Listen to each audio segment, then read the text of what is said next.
First thing you need to do before you start your business is to make sure that this is the right business for you in the first place. For example, if you don't like animals, the worst thing you could do is start a pet sitting business because you're going to be around them all day long. And if you love animals, you need to still be able to separate out that you will be a business owner, not just playing with some pets. Because when you run a business, you're going to do a lot of other things besides spending the day with these animals. You will have paperwork, invoicing, billing, marketing for new customers, plus a host of other things that you're going to need to accomplish. As a business owner, you will wear a lot of hats in your business. You want to love what you do, but make sure you identify as the business owner and not just a pet sitter. You just happen to have a pet sitting business. Now that you're sure you want to do this, let's go over a few of the key things you need to tackle before you take on that first pet sitting job. The first thing you need to do is your research.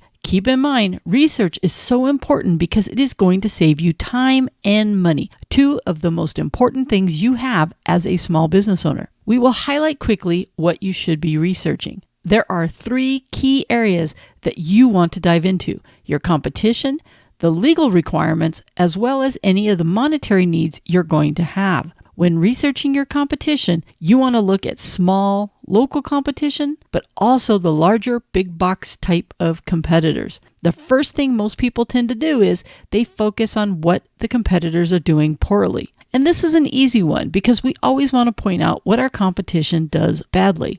Is there a terrible service going on? Do they have attitudes, for example? Maybe they have terrible employees, or they're extremely expensive, or they just do a bad job. You probably already have an idea of the negatives that the local competition has. But now I want you to focus on what they do well. There is a reason they are still in business. There's a reason they continue to do well and customers continue to pay them. So while you're looking at what they do poorly, please also focus on what they do well, because this is going to give you the information you need on how you can stand out over your competition. Don't be arrogant and think you automatically will be better just because you are better than their bad traits. Yes, it helps, but like I mentioned earlier, they are still in business for a reason. Now, there's some other things that you need to look at with your competition. For example, look at the quality of the products or services that they offer.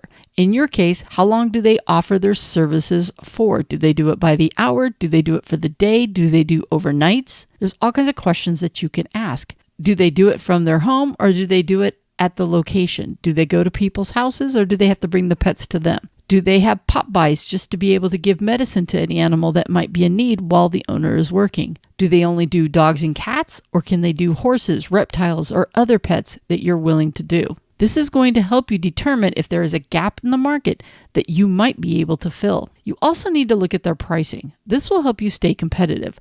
I do not want you to be in a race to the bottom on pricing. It's not about you being under the price of your competition. Your competitors have different pricing for different reasons. Plus, you have no idea if they're profitable at that pricing or not. Your number one goal as a business owner is to have a profitable business. For example, these larger companies have a high payroll, therefore must charge more because they have higher expenses and costs. Yes, they've created a great image out there, but the reason they charge more is because they have a bigger business they need to run. You need to charge a fair price for your services, and you can justify a good, solid price by highlighting what makes your services stand out. So it's really important that you look at all of this. And part of the way that you stand out is having a really good understanding of what a client gets for the prices that they're charged by your competitors. Your goal is to not just be another pet sitting business.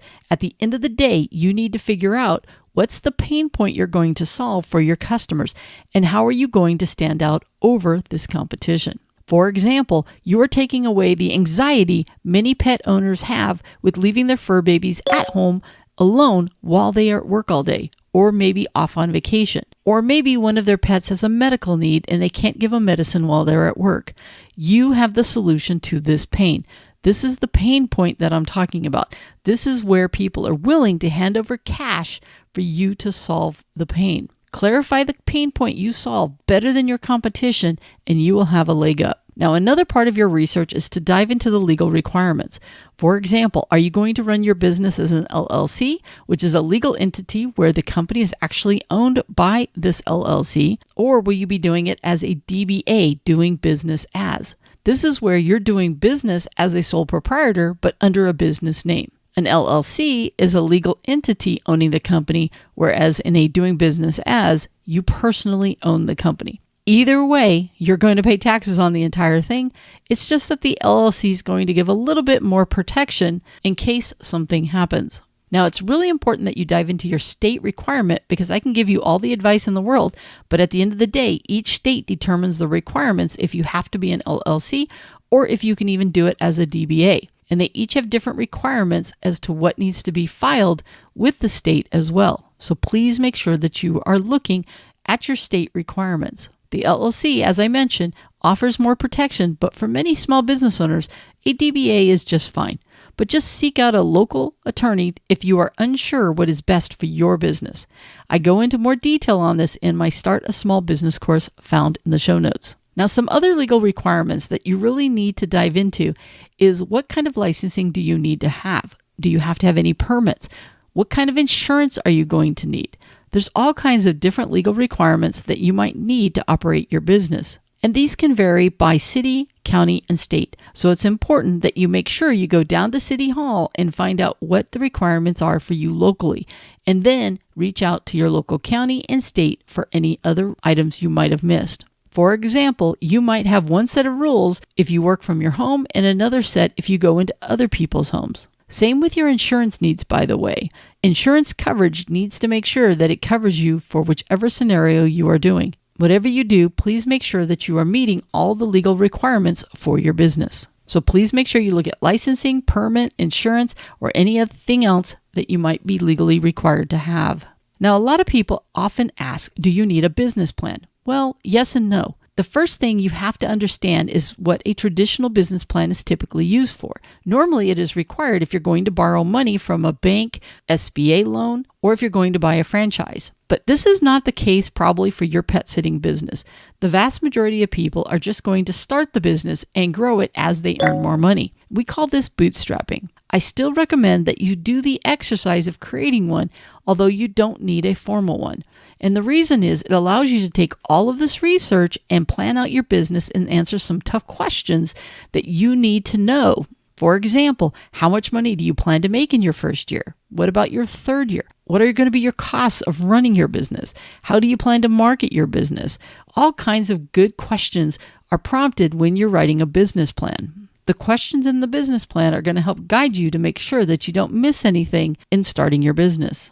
And if you're looking for a good resource, check the link below. It's a cool online tool. It's very affordable, and it could help you put together a business plan if you are interested. Another area you want to research is funding your new business. Are there any tools or equipment that you need? Do you have a computer to do your billing and follow up on your payments? The good news is these funds are really small for a pet sitting business, so you really don't need a lot of money. However, you are going to need funds to get your insurance, for gas, traveling, any of those things in the beginning. So just make sure you've thought it all through. Also, don't forget any money you might need to survive on, depending upon if you are working another job while you're trying to build your business or if you plan to jump ship right away. Pet sitting is a great business to build on the side with very little money up front. You just need to make sure that you think it all through in your situation. So please make sure you look at this. Now, another area that you need to make sure that you're diving into is getting paid, because let's face it, you're not going to be working for free. Part of owning a business is that business owner's hat we talked about earlier. We're not building a job here. You need to make sure that you get paid. How are you going to do your invoicing? How are you going to be setting up for people to pay you? What if you do quotes? How do you plan to do that? What kind of accounting system are you going to use? Are you going to hire someone to do this accounting bookkeeping work for you, or are you going to do it yourself? There's all kinds of great systems that are now online. I recommend QuickBooks personally because I think it's a very easy system for most people to do, and it's very affordable. At the end of the day, I just want to make sure you get paid.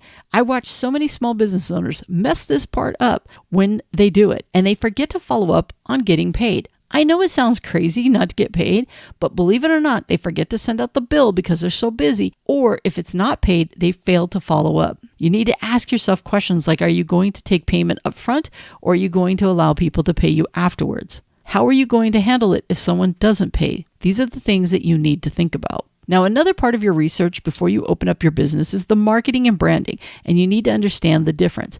Marketing is basically how you're going to tell people about your business, and branding is how the public thinks about your business. You want to make sure that you know how you plan to brand your business, and then figure out how you plan to do the marketing piece of getting the business out there. After all, how are people even going to use you if they don't even know you exist? How do you plan to get your word out about the business you just started? Keep in mind, there are free versions of marketing and there are paid versions. The free one is where you really want to focus on in the beginning because word of mouth by far is the best marketing tool that you have. And there are some people that have never had to pay for advertising just because of this word of mouth. And today, there's so many great tools to help you get things out there for free. First and foremost, you need to sign up for your Google business page and the Bing version of their business page. People will do two things when they have that pain point I was telling you about. They're either going to ask a friend or a family member who they trust, or they're going to Google it. And you want to make sure that you can be found on Google. As you build your business, if you do it right, your happy clients are going to work on that referral piece for you and get you tons of business. You can also hop on free Facebook chats in your community, or even the Nextdoor app. Be part of the community's conversation.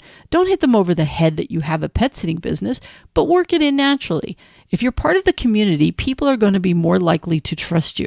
So please make sure that you're taking advantage of all the free tools that are out there to get your name in the community. Later, you can look into paid options like Facebook ads, postcards, flyers, but I promise you, if you really focus on good marketing with the free stuff and you really take care of your clients, you are going to have more business than you can handle. So step 1 is get that Google business page set up. And step 2 is to hop into those community conversations, but make sure you're only in there 10 to 20 minutes a day. I don't want you to get lost and go down the rabbit hole. Now, if you're thinking about hiring people, you really need to do some research on costs. For most people that are starting a pet sitting business, you will not have this cost in the beginning because the odds are you're going to go at this solo. But please plan on doing more research as your business grows before you make that first hire. You want folks that represent the brand you are building, so keep that in mind as well. You want to hire the best, you want to train them well, and you want to set clear expectations. But having employees comes with a financial cost as well. So you need to know your business numbers and how you're going to meet all of those legal requirements that you have for having employees. Once again, I go into more detail on this piece in the course. And since you probably won't have employees in the beginning, I'm not going to dive into this much further. Okay, there's one last big area that you need to make sure you understand, and it can mean the difference between you creating a job for yourself or a true business. You must learn your business numbers. More people mess up their business because they don't understand their business numbers. They fail to put a plan in place on how they're going to create sales and then how they're going to spend the money. They fail to understand what are their cost of goods and what are their expenses. They fail to understand that their pricing needs to cover all of their costs, all of their expenses, and their taxes, plus any business needs for the future. Oh, and by the way, pay you, the business owner. The number one calculation that I preach is sales minus cost of goods minus expenses equals profits. And then keeping in mind, your profits must cover those taxes, future business needs, and the owner's draw you plan to take. You really have to have a good grasp and understanding of your pricing, of what is margin, what are markup, what's a profit and loss statement. There are just so many different things that are out there that you need to understand from the beginning of your business. Remember, you get paid two ways in your business. One is the employee doing the work, and then is the business owner when the business is profitable. If the business is not profitable, then you, the employee, has to pay the cost. So you want to make sure that you learn how to do this right. I have a few videos here where I go over on how to read a profit and loss, how to do pricing, and how to pay yourself correctly. And I encourage you to check them out. Plus, in the show notes, I do have a Know Your Business Numbers course, which is very affordable and will really help you on this piece. Remember, your profit and loss statement is your business's report card. It tracks all of the money in and out of your business. And this is why you really need to have a good understanding of how to read one of these. As I mentioned earlier, you are starting this business to make a great living, to create a profitable business. Remember, you are running a business. You're not creating a job for yourself. After all, if you're just going to create a job, why have all those extra headaches? Just go work for somebody else. Running a business isn't easy, but it can be very rewarding both personally and financially. You just want to start off on the right foot. Do your research, get things in order, have a plan, learn those business numbers, and enjoy years of success. A pet sitting business is a wonderful business because your community has a ton of need for you. Nobody can do it like you, so get out there and be the best pet sitting business that you can have.